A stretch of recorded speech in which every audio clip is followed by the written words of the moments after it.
The World Environment Day makes us to raise awareness about our environmental issues on the continent, in Africa, and also globally on how to take care of our planet.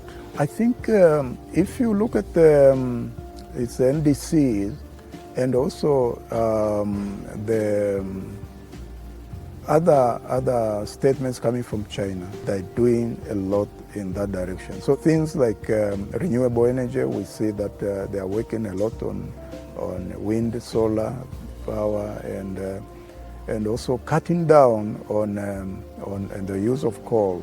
Yeah.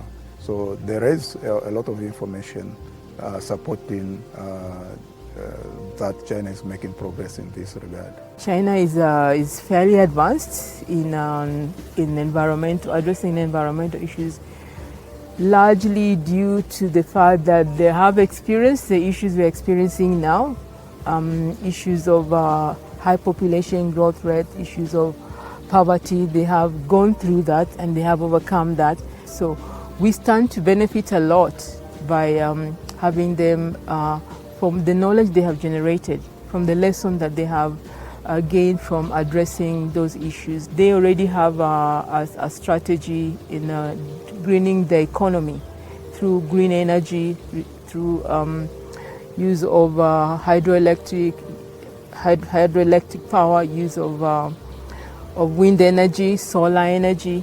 So they have gone through some cycles, and therefore we have an advantage to learn from them.